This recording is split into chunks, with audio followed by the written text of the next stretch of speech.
Hello good morning friends. मैं पवन Kumar genius zone channel के माध्यम से आप लोगों तक मैं केमिस्ट्री का जितना भी पॉसिबल्स लेक्चर हो रहा है मैं आप लोगों के सामने प्रस्तुत करने का प्रयास कर रहा हूं। तो इस जो भी लेक्चर हो रहा है उसको आप लोग ध्यान से पढ़िएगा और उसको नोट्स करिएगा, क्योंकि नोट्स जब बनाइएगा तो आपको एग्ज़ाम जब होगा उसमें प्रिपेयर करने में ज़्यादा आपको मदद मिलेगी। तो याद रखें, इस वीडियो को ज़्यादा से ज़्यादा लाइक भी कीजिए और सब्सक्राइब भी करने का प्रयास कीजिए। तो मैं आज जो पिछले लेक्चर जो हमारा केमिस्ट्री का हुआ था, पहला लेक्चर कोऑर्डिनेशन कंपाउंड मीन्स उप सह संयोजक, जो कि क्लास 12th का पार्ट है और केमिस्ट्री का पार्ट है। चैप्टर 9th में एनसीईआरटी में पढ़ना है। तो मैंने एक लेक्चर उसका पढ़ा रखा था और आज मैं दूसरा लेक्चर पढ़ाने जा रहा हूँ, उसको मैं आज कंटिन्यू करने जा रहा हूँ। तो अगर आप मेरा पहला लेक्चर नहीं देखे हैं उपसह संयोजक यौगिकों का, तो कृपया पहले उसको देखें, उसके बाद लेक्चर 2 को देखें तो आपको ज़्यादा समझ में आएगा। ठीक है, तो आज मैं स्टार्ट करने जा रहा हूँ। इतने दिनों से वीडियो मेरे नहीं आ रही थी, कुछ प्रॉब्लम जिसके कारण ये वीडियो है जो अटका हुआ था। और आप लोग जान ही रहे हैं, हमारे वीर सैनिक जो एक आतंकवादी को क्या किए, पकड़कर धून दिया। उसी के खुशी में आज आप लोग लेक्चर 2 पढ़ने जा रहे हैं, क्योंकि हमें बहुत खुशी मिलती है जब हमारी भारतीय सेना किसी आतंकवादी को ठोक ठोक कर मारती है। तो आज हम इसी बीच कुछ अपनी मुस्कान को बढ़ाते हुए, और आपके चेहरे पर भी देख रहे हैं मुस्कान आ रहा है, तो ये मुस्कान उसी की वजह से है जो एक्शन लिया गया भारतीय सेना की तरफ से। तो मैं आशा करता हूं कि अब आप हमारे वीडियो को और चॉइस से देखिए तो और आपको समझ में आएगा। ठीक है, तो अब चलते हैं अपने वीडियो की तरफ। तो हेडिंग आप लोग डाल दीजिए लिगेंड। सबसे पहले आज हम लोग पढ़ेंगे कि लिगेंड क्या होता है, लिगेंड कितने प्रकार के होते हैं। ऐसे तो बहुत सारे प्रकार है, बट हम लोग बोर्ड एग्जाम के व्यू से पढ़ रहे हैं, तो कुछ लिगेंडों का डिस्कशन करेंगे हम लोग। और आज साथ में आईयूपीएसी नामकरण करना है इनऑर्गेनिक कॉम्प्लेक्स कंपाउंड का, मतलब अकार्बनिक जटिल यौगिकों का किस तरह से नामकरण किया जाता है उसके बारे में हम लोग आज डिस्कशन करने जा रहे हैं। तो सबसे पहले आप हेडिंग डालिएगा लिगेंड, हेडिंग डालिएगा लिगेंड। लिगेंड किसको कहिएगा? लिगेंड इंग्लिश में भी इसको लिगेंड ही बोलते हैं, LIGAND लिगेंड। तो लिगेंड किसको कहिएगा? तो वैसा आयन या अणु, देखिए लिगेंड यहाँ पर आयन के रूप में भी रह सकता है बाबू, अणु के रूप में भी रह सकता है, और ये केंद्रीय धातु परमाणु से घिरा हुआ रहता है, इसे हम लोग क्या कहेंगे? लिगेंड कहेंगे। ठीक है, तो वैसा आयन या फिर अणु जो केंद्रीय धातु परमाणु से घिरा हुआ रहे, ठीक है, उसे हम लोग क्या कहेंगे?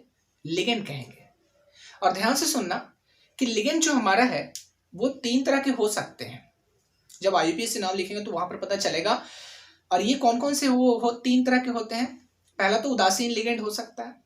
ठीक है, उदासीन में जैसे H2O उदासीन लिगेंड है, अमोनिया उदासीन लिगेंड है। ठीक है, तो इस तरह का वाटर जो हुआ जिसको हम लोग एक्वा बोलेंगे, इसमें अभी डिस्कस करेंगे तो समझ में आएगा। तो एक तो उदासीन लिगेंड हुआ, दूसरा हमारा ऋणात्मक लिगेंड आया, और तीसरा हमारा धनात्मक लिगेंड आया।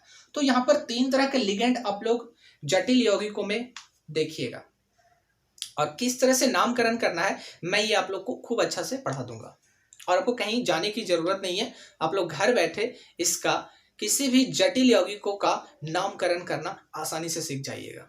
ठीक है, तो देर किस बात की, चलते हैं वीडियो की तरफ। ठीक है, तो लिगेंड में आप परिभाषा लिखिए, वैसा आयन या अणु जो केंद्रीय धातु परमाणु से घिरे रहते हैं, घिरा हुआ, घिरे हुए रहते हैं, उसे हम लोग लिगेंड कहते हैं, उसे हम लोग लिगेंड कहते हैं। अगला पॉइंट देख लिखिएगा, लिगेंड 3 प्रकार के होते हैं। Ligand are of 3 types. पहला लिखिएगा उदासीन लिगेंड, दूसरा लिखिएगा ऋणात्मक लिगेंड, और तीसरा लिखिएगा धनात्मक लिगेंड। बात सभी को समझ में आया? पहला हमारा कौन सा था? उदासीन लिगेंड। दूसरा हमारा कौन सा है? ऋणात्मक लिगेंड। और तीसरा हमारा कौन सा है? धनात्मक लिगेंड। आप लोग हेडिंग डाल दीजिएगा उदासीन लिगेंड। कुछ मैं एक डिब्बा बना रहा हूं, उस उदासीन लिगेंड को हम लोग आज देखेंगे। उस उदासीन लिगेंड किस तरह से होता है उसका कुछ उदाहरण लिखेंगे, ठीक है? और उसको किस तरह से पढ़ेंगे दोस्त, वो भी बहुत इंपॉर्टेंट है, ठीक है? तो आप लोग सबसे पहले क्या करिए, एक एग्जांपल हम लोग दिखा सकते हैं कि K4 लिगेंड कहाँ पर रहता है, FeCN6। यहाँ पर देखिए, ये मैं एक जटिल यौगिक लिया हूँ, ये पूरा एक जटिल यौगिक है। This is the complex compound that I have taken. यहाँ पर ये कॉम्प्लेक्स कंपाउंड है, जटिल यौगिक है जो मैंने लिया। तो यहाँ पर ये जो धातु है इस ब्रैकेट के अंदर, इसी को हम लोग बोलेंगे, कौन सा धातु बोलेंगे? केंद्रीय धातु परमाणु। केंद्रीय धातु परमाणु, समझ में आ रहा है सभी को? और इसके साथ जो जुड़ा हुआ है इसी को हम लोग कहते हैं लिगेंड। क्या कहते हैं? लिगेंड। केंद्रीय धातु परमाणु के साथ जो आयन या फिर अणु जो जुड़ा हुआ रहेगा, दैट इज कॉल्ड लिगेंड। तो लिगेंड आपको समझ में आ गया इस एग्जाम्पल के माध्यम से। तो एग्जाम्पल आप वहां पर लिख सकते हैं, जहां पर लिगेंड का परिभाषा लिखें उसके जस्ट नीचे आप लोग ये नोट डाउन कर सकते हैं, ठीक है? अब समझते हैं कि उदासीन लिगेंड का कौन कौन सा उदाहरण है। ये बहुत इंपॉर्टेंट है, समझना भी बहुत इंपॉर्टेंट है, क्योंकि IUPAC नाम उसके बिना नहीं हो सकता है, ठीक है? तो सबसे पहले आप लोग हेडिंग डालिए उदासीन लिगेंड। उदासीन लिगेंड। उदासीन लिगेंड का कौन कौन सा उदाहरण है वो मैं लिखूंगा, ठीक है? और आप लोग उसको समझिएगा। और उस लिगेंड का नाम है जो दूसरे डिब्बा में लिखेंगे, लिगेंड का नाम। उसका नाम क्या होगा? उदासीन लिगेंड होगा, लेकिन उसका नाम क्या होगा? सबसे पहले हम लोग H2O होते हैं। क्या होता है? H2O को हम लोग एक्वा बोलेंगे। क्या बोलेंगे? एक्वा। क्या बोलेंगे? एक्वा। सभी को समझ में आ रहा है? NH3 तो हमारा अमोनिया है, लेकिन यहां पर हम लोग लिगेंड में इसको क्या बोलेंगे? एमीन बोलेंगे। क्या बोलेंगे? एमीन। क्लियर है? तीसरा हम लोग CO को कार्बन मोनोऑक्साइड है, इसको यहां पर कार्बोनिल बोलेंगे। क्या बोलेंगे? कार्बोनिल, ठीक है? चौथा हमारा कौन सा लिगेंड है? NO को क्या बोलते हैं? नाइट्रोसिल। NO को क्या बोलते हैं? नाइट्रोसिल, ठीक है? ये सभी को समझ में आ रहा? किसी को नहीं समझ में आ रहा तो वो बोलेगा, ठीक है? अगर पांचवा, ऐसे तो आप लोग को बोर्ड में इतना ही, इसी में से कोई ना कोई रहने वाला, बट एक थोड़ा सा एडिशनल लिख लेते हैं। CH3 bond NH2। यहां पर देख रहे हैं एक मिथाइल भी है, एमीन है, तो इसको क्या बोलेंगे? Methyl amine. क्या बोलेंगे? Methyl amine. इसको क्या बोलेंगे? Methyl amine. समझ में? तो ये जो था, ये जितना भी एग्जाम्पल मैंने लिखा, ये उदासीन लिगेंड है। कहीं ना कहीं ये लिगेंड जो है ये किस तरह का है? न्यूट्रल लिगेंड है। क्लियर है? सभी को क्लियर होगा, समझ में आ रहा होगा। H2O को बोलेंगे एक्वा, NH3 को बोलेंगे एमीन। ध्यान देना, याद रखना है, क्योंकि IUPAC से जब नाम लिखेंगे हम लोग जटिल यौगिकों का, वहां पर ये लिखने के लिए आएगा। CO को बोलेंगे कार्बोनिल बोलेंगे, NO को नाइट्रोसिल बोलेंगे, CH3 बॉन्ड NH2 को क्या बोलेंगे? Methyl amine. सभी को क्लियर हो जाना चाहिए। सभी को क्या होना चाहिए? क्लियर होना चाहिए, क्योंकि अगर ये नहीं क्लियर रहेगा, कहीं ना कहीं आप नहीं लिख पाइएगा। क्या नहीं लिख पाइएगा? IUPAC नाम नहीं लिख पाइएगा। तो इसको याद रखना बहुत जरूरी है। अब हम लोग बढ़ते हैं ऋणात्मक लिगेंड की ओर।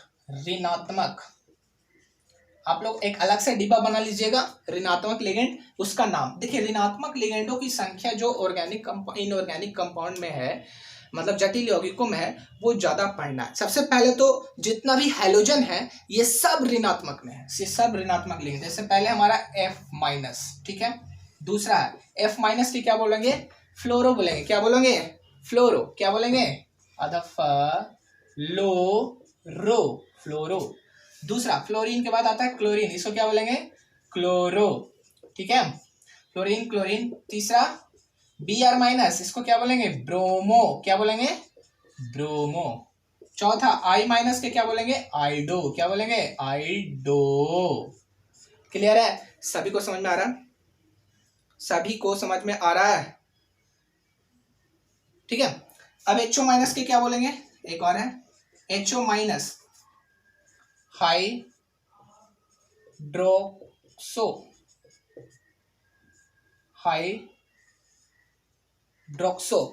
क्या बोलेंगे इसको, हाइड्रोक्सो। ठीक है, हाइड्रोक्सो, कंफ्यूज नहीं होना, ठीक है। Cn माइनस को क्या बोलेंगे, साइनो। इंपॉर्टेंट मैं लिख रहा हूं, Cn माइनस क्या बोलेंगे, साइनो। पढ़िएगा अच्छा से, साइनो लिखा हुआ भाई, ये साइनो है, साइनो। ठीक है। साइनो के बाद क्या आएगा, SO4 2 माइनस सल्फेटो, सल्फेट होता है लेकिन यहां पर क्या लिखेंगे, सल्फेटो, SO4 2 माइनस, क्या बोलेंगे इसको, सल्फेटो, क्या बोलेंगे इसको, सल्फेटो। क्लियर है, सभी को क्लियर होना चाहिए, ठीक है। ये सभी को समझ में आ रहा है या नहीं आ रहा है, आ रहा है या नहीं आ रहा है? मैं कुछ और एग्जांपल लिख रहा हूं, O2 माइनस ऑक्सो, ठीक है, सभी को समझ में आ रहा होगा, ऑक्सो। और C2O4 2 माइनस ऑक्सिलेटो होता है भाई, C2O4 2 माइनस ये होता है ऑक्सिलेटो, क्या पढ़ोगे इसको, ऑक्सिलेटो। ठीक है, ठीक है। अब NO3 माइनस एक और लिख लो, 10वां हो जाएगा, NO3 माइनस नाइट्रीटो, क्या बोलेंगे इसको, नाइट्रेटो, क्या बोलेंगे, नाइट्रेटो।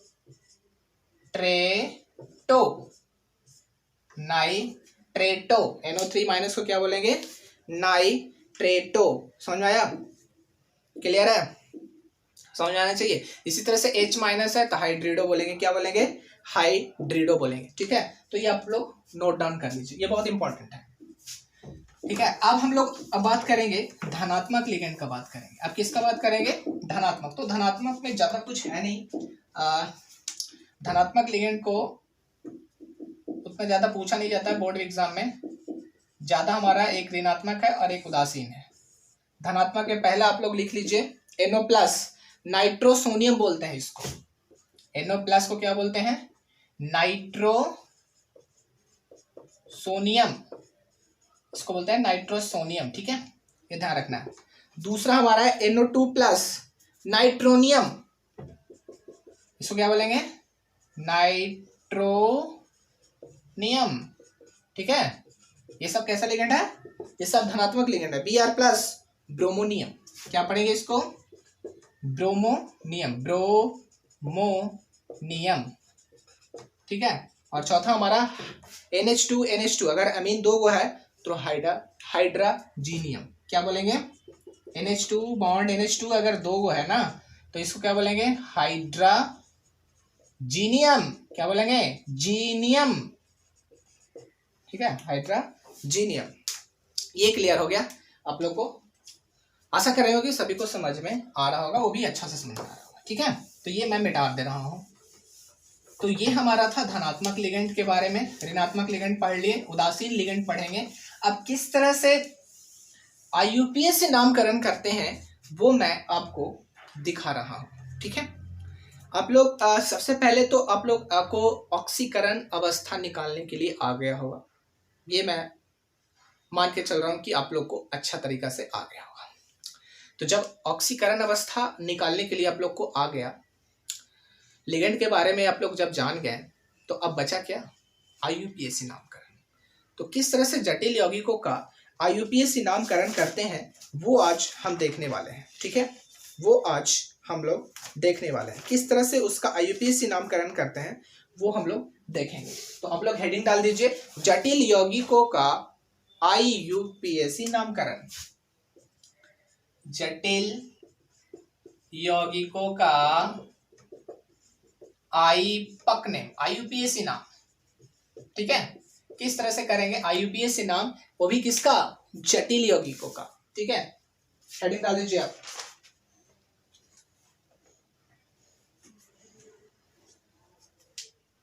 ठीक है, अब ध्यान क्या दीजिएगा, यहां पर IUPAC लिखने का एक तरीका है। अगर लिगेंड अगर लिगेंड हमारा ऋणात्मक है, ध्यान से सुनिएगा ये पॉइंट, अगर हमारा लिगेंड ऋणात्मक है मतलब माइनस वाला जो अभी डिब्बा मैंने बनवाया, तो उस समय जब केंद्रीय धातु परमाणु का आप नाम लिख रहे होंगे उस समय 8 लगाना है। क्या लगाना है?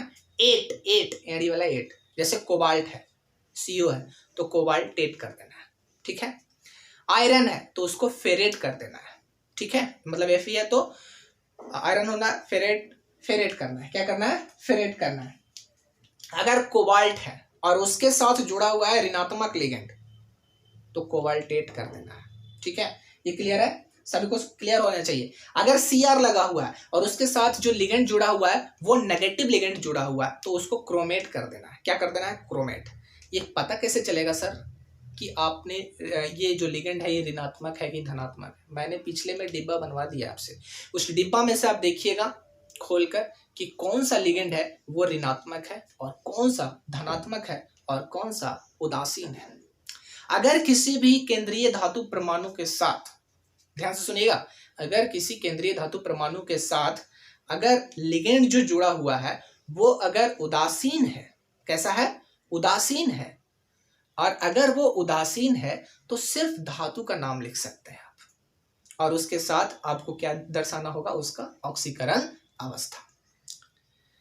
न्यूट्रल लिगेंड्स जब प्राप्त आपको है, जटिल यौगिक में सिर्फ न्यूट्रल लिगेंड है केंद्रीय धातु परमाणु से जुड़ा हुआ, तो उसमें आप क्या करिएगा? सिर्फ और सिर्फ नाम लिखिएगा। वो भी किसका नाम लिखिएगा? सिर्फ और सिर्फ धातु का नाम लिखिएगा जो लिगेंड से जुड़ा हुआ है। क्लियर है?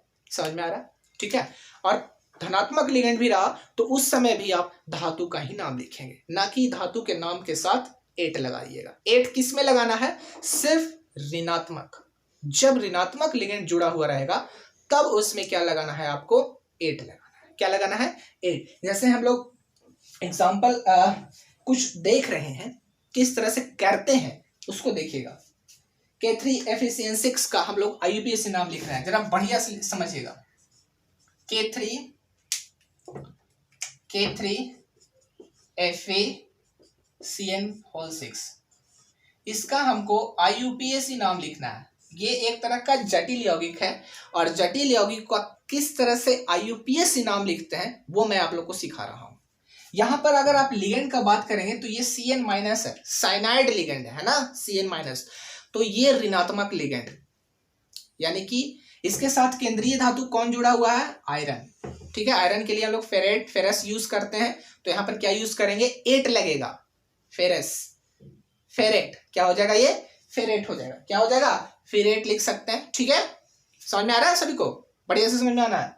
तो यहाँ पर सबसे पहले तो ऑक्सीकरण, जिसको नहीं समझ में आ रहा था निकालने के लिए, मैं वो भी निकाल के आपको सिखाता हूँ। यहाँ पर पोटेशियम कितना है? 3 है। जिस पर ऑक्सीकरण अवस्था निकालना होता है उसको क्या मानते हैं? X मानते हैं। साइनाइड, एक साइनाइड पर 1 -1 होता है, तो 6 साइनाइड पर कितना होगा? -6 होगा। सभी को क्लियर है? बराबर क्या लिख दीजिएगा? 0। तो यहाँ से वैल्यू 6 उधर जाएगा तो प्लस में हो जाएगा, और -3 यानी X बराबर कितना है? 3। इस पर रोमन अंक आप दर्शाइएगा, कितना? 3। रोमन अंक ही लिखते हैं भाई। ठीक है, क्लियर सभी को? अब इसका IUPAC नाम कैसे लिखिएगा वो मैं आपको बता रहा हूँ। सबसे पहले यहाँ पर पोटेशियम लिखना है। यहाँ पर अगर नहीं रहेगा तो स्टार्टिंग फ्रॉम लिगेंड, ठीक है, तो यहाँ पर पहले पोटेशियम लिखेंगे, उसके बाद किस पे आएंगे? लिगेंड पे आएंगे। तो सबसे पहले आप लिखेंगे पोटेशियम। ये नहीं बताना है कि कितना है, सिर्फ बताना है जो धातु का नाम। पोटेशियम लिख देंगे। क्लियर है? ये सभी को समझ में आ रहा है ना? पोटेशियम लिख दिए। इसके बाद लिगेंड पर, लिगेंड के कितना? साइनो जो है, CN को यहाँ पर साइनाइड नहीं बोलता है, साइनो बोलते हैं। क्या बोलते हैं? साइनो बोलते हैं। तो साइनो यहाँ पर कितना है भाई? 6 है, तो लिखेंगे हेक्सा। हेक्सा मतलब कितना होता है? 6 होता है। हेक्सा साइनो, इसको साथ में लिखिएगा, हेक्सा साइनो। और इसके साथ धातु जो जुड़ा हुआ है वो आयरन है, तो हम यहाँ पर लिखेंगे फेरेट। अगर यहाँ पर H2O रहता तो हम लोग आयरन लिखते हैं। क्या लिखते हैं? आयरन लिखते हैं। तो हेक्सा साइनो फीरेट, क्या लिखेंगे? फीरेट। और यहां पर इसके साथ ऑक्सीकरण अवस्था 3। बस ये हो गया IUPAC नाम। समझ में आ गया होगा आपको? अरे अच्छा से समझ में आ गया। तो यहाँ पर कुछ नहीं करना, सबसे पहले यहाँ देखना है कौन सा लिगेंड है। तो लिगेंड अगर ऋणात्मक है तो 8 लगाएंगे धातु के नाम के साथ, ठीक है, ये क्लियर होना चाहिए। तो यहाँ पर धातु के नाम आयरन है, ठीक है, तो आयरनेट नहीं लिखेंगे, इसको फिरेट याद रखेंगे। क्या रखेंगे? फिरेट, ठीक है। अगर यहाँ पर न्यूट्रल लिगेंड रहता, उदासीन लिगेंड, तो आयरन लिखते, नाम में क्या लिखते? आयरन लिखते। और यहाँ पर अगर नहीं रहेगा तो डायरेक्टली लिगेंड से स्टार्ट करना है, ठीक है। समझ में आ रहा है? खूब बढ़िया, लिखिए।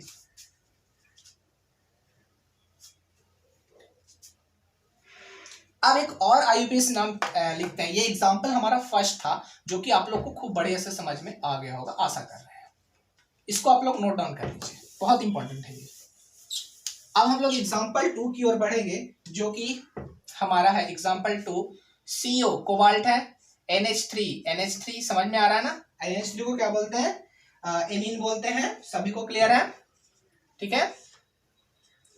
और यहाँ पर Cl2 है या 3 है? यहाँ पर Cl3 है, ठीक है। ये सबसे पहले अब इसको हम लोग क्या करेंगे? निकालेंगे। क्या निकालेंगे भाई? कोबाल्ट पर ऑक्सीकरण अवस्था, ठीक है। तो यहाँ पर इसको क्या मानेंगे? X मानेंगे। क्या मानेंगे? X। तो X मानने के बाद इसको कोबाल्ट पर X माने प्लस 0। बोले थे कि न्यूट्रल लिगेंड पर जो चार्ज होता है ना, वो 0 होता है, ठीक है। तो अमोनिया जो है यहाँ पर न्यूट्रल लिगेंड है, तो 0 गुना क्या करिएगा? 6, ठीक है। ये सभी को क्लियर है ना? अब यहाँ पर Cl3 है, मतलब 1 क्लोरीन पर -1, तो 3 क्लोरीन पर -3, तो प्लस देखिए यहाँ पर -3 दीजिएगा, बराबर क्या करिएगा? 0।